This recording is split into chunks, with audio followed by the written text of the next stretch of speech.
세상에서 가장 하기 힘든 일 중에 하나가 용서입니다. 암 환자가 자기 몸의 암세포를 도려내는 데 있어 큰 결단이 필요하고 많은 고통이 수반되듯이 용서도 그렇습니다. 용서란 마음의 쓴뿌리를 잘라내고 더 이상 미움이 싹트지 못하게 하는 것인데, 이렇게 하려면 정말로 큰 결단이 필요합니다. 이 일이 너무나 힘들기 때문에 마음 한구석에 미움의 쓴뿌리를 안고 오래도록 살아가는 경우가 많습니다. 하지만 예수님은 오늘 본문에서 용서를 실천하라고 하십니다. 오늘 본문에 보면 베드로가 예수님께 묻습니다. 우리가 몇 번까지 형제를 용서해야 합니까? 7번까지 하면 되겠습니까? 이렇게 묻습니다. 당시 유대교의 랍비들은 3번까지 용서하라고 가르쳤습니다.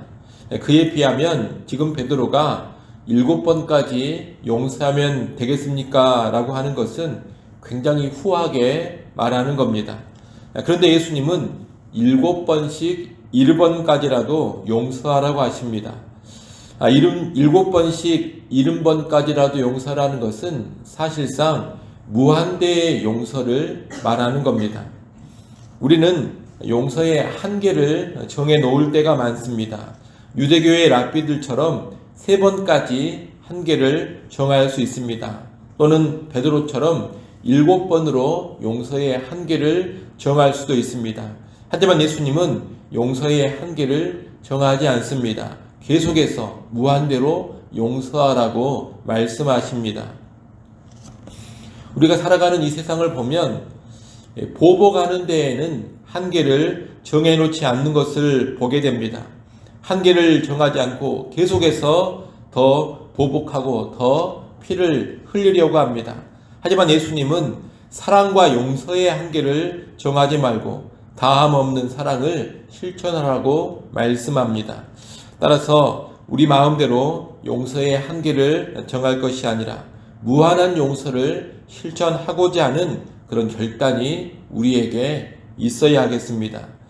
예수님께서 이렇게 무한한 용서를 말씀하셨는데 과연 그렇게 끝없이 용서하며 살 수 있을까? 이런 의구심을 가질 수가 있습니다. 예수님은 이에 대한 답으로 23절 이하에서 1만 달란트를 탕감받은 종의 비유를 말씀해 주십니다. 한 달란트란 6천 데나리온이고 한 데나리온은 노동자의 하루 품삯입니다. 만약 어떤 노동자가 1년에 300일을 일한다면 한 달란트란 20년치 일하는 임금입니다. 그리고 1만 달란트는 20만 년치의 임금입니다. 헤롯 대왕 당시에 유대 전 지역에서 1년 동안 거두어들인 세금이 모두 900달란트였습니다. 1만 달란트라면 11년 동안 유대 땅 전역에서 거두어들이는 세금과 맞먹는 것입니다. 그러니 이 1만 달란트라는 것은 아주 엄청난 돈입니다. 이것은 종이 도저히 갚을 수 없는 돈입니다. 그런데 이 엄청난 빚을 임금이 그냥 탕감해 준 것입니다. 하지만 1만 달란트를 탕감받은 종은 정작 자신에게 100데나리온 빚진 동료를 용서해 주지 않았습니다. 이 100데나리온이 아주 작은 돈은 아닙니다. 노동자 100일치 품삯이니 크다면 분명히 큰 돈입니다. 하지만 1만 달란트에 비하면 100데나리온은 비교가 되지 않는 돈입니다. 아주 사소한 푼돈이라고 말할 수가 있습니다.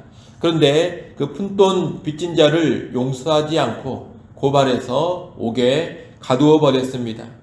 이 소식을 들은 1만 달란트를 탕감해준 임금이 그 종을 불러 꾸짖고 그를 옥에다 가두어 버립니다. 여러분, 이 비유가 무엇을 가르쳐 줍니까? 우리가 누군가를 용서해야 할 이유가 있다면 그것은 주님이 먼저 우리를 용서하셨기 때문이라는 겁니다. 우리는 하나님께로부터 무한한 용서를 받았습니다. 하나님의 아들의 죽음이라는 측량할 수 없는 값비싼 은혜를 경험했습니다. 그럼에도 형제의 죄와 허물을 용서하지 않는다면 그것은 실로 악한 일이 되는 겁니다. 누군가 나에게 잘못한 일만, 그 일만 생각을 한다면 그 잘못한 일이 분명히 클 수 있습니다. 하지만 그 잘못을 하나님께서 나를 용서해 주신 사건에 견주어 본다면 그 잘못이 아주 작은 것이 되어버립니다. 그와 나와의 관계만 생각한다면 용서하는 일이 결코 쉽지 않습니다. 하지만 하나님과 나와의 관계를 먼저 생각하고 그 뒤에 나와 그 사람과의 관계를 바라본다면 용서가 더 쉬워집니다. 다시 말해 하나님께로부터 받은 은혜와 사랑을 깊이 알고 체험해 갈 때 용서가 더 쉬워지고 용서가 가능해진다는 겁니다. 그러므로 용서의 첫 출발은 하나님의 은혜를 내가 바로 알고 더 깊이 체험하는 것입니다. 내가 하나님께 받은 용서가 얼마나 큰지를 잘 알고 또한 그 큰 용서를 언제나 묵상하는 삶을 우리가 살아가야 합니다. 그럴 때 우리 안에서 용서할 수 있는 능력이 나오게 되는 겁니다. 우리가 용서하는 척하는 것은 어느 정도 가능할 수 있습니다. 그러나 정말 어려운 일은 무엇이냐? 마음 깊은 곳에 자리 잡은 미움과 증오의 쓴뿌리를 완전히 제거하고 그 마음의 중심으로부터 용서를 하는 겁니다. 하나님은 입술만의 용서, 형식적인 용서가 아니라 마음의 중심에서부터 우러나오는 그런 용서하기를 원하십니다. 오늘 본문 맨 마지막 절 35절 말씀을 같이 한번 읽어보겠습니다. 35절 함께 읽습니다. 너희가 각각 마음으로부터 형제를 용서하지 아니하면 나의 하늘 아버지께서도 너희에게 이와 같이 하시리라. 아멘. 이 말씀에 보면 마음으로부터 형제를 용서할 것을 말하고 있습니다. 우리가 하나님의 은혜를 깊이 체험하고 그 은혜와 사랑을 깊이 묵상할 때 마음 중심으로부터의 용서가 가능해질 겁니다. 여러분 혹시 아직도 용서하지 못한 사람이 있지는 않습니까? 내 마음 깊은 곳에 상처와 쓴뿌리로 자리 잡고 있는 그런 사람이 있지는 않습니까? 나와 그 사람 사이의 일만 생각하지 마시고 먼저 하나님께서 나를 용서해 주신 사건을 깊이 생각하십시오. 그러고 나서 나와 그 사람 사이의 일을 생각하면서 그를 용서할 수 있기를 바랍니다.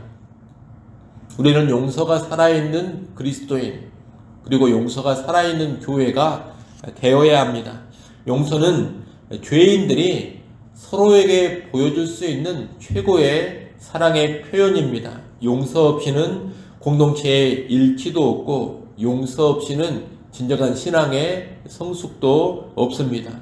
교회는 용서로 생겨난 공동체입니다. 그리고 이 교회는 용서로 유지되고 지속되는 긍휼의 공동체입니다. 그러므로 용서가 있을 때 교회는 정말로 교회다워지는 것이고 그리스도인 역시 정말로 그리스도인다워지는 겁니다. 용서 없는 교회, 용서 없는 그리스도인은 양꼬 없는 찐빵과 같다. 이 사실을 꼭 기억하십시오. 이를 아시고 우리의 삶과 우리 교회 안에서 더 많은 용서의 모습이 나타날 수 있기를 바랍니다. 더 풍성히 용서하는 가운데 참된 교회로, 참된 그리스도인으로 세워져 갈 수 있기를 간절히 소원합니다. 기도하겠습니다. 하나님 아버지, 오늘 우리의 삶 가운데 용서가 넘쳐날 수 있기를 간절히 바라고 원합니다. 나와 나에게 잘못한 사람과의 관계만 생각하고 그 일만 생각하면 용서가 쉽지 않지만 하나님과 나와의 관계를 먼저 생각하고 하나님께서 나에게 해주신 일을 깊이 묵상할 때 용서가 더 수월해진다는 것을 알게 하셔서 언제나 하나님 앞에 나의 모습을 살피게 하시고 주께서 나에게 베풀어 주신 그 놀라운 은혜와 사랑을 깊이 묵상하는 성도들 되게 하여 주옵소서.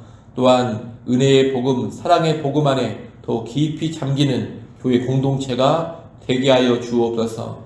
용서의 복음 안에 깊이 잠김으로써 우리의 삶 가운데, 우리의 교회 가운데 더 많은 용서가 나타나게 하여 주시옵소서. 하나님, 이 시간도 하나님께 나와 기도합니다. 기도하는 이 시간 하늘의 하나님을 간절히 앙모하게 하시고 우리의 모든 염려와 걱정과 근심을 내려놓게 하시고 우리의 짐을 하나님께 맡기는 시간 되게 하여 주옵소서. 하루의 처음 시간 말씀과 기도로 시작합니다. 오늘 하루도 온전히 말씀과 기도 가운데 주와 동행하는 한 날 되게 하여 주옵소서. 예수님의 이름으로 기도드리옵나이다. 아멘.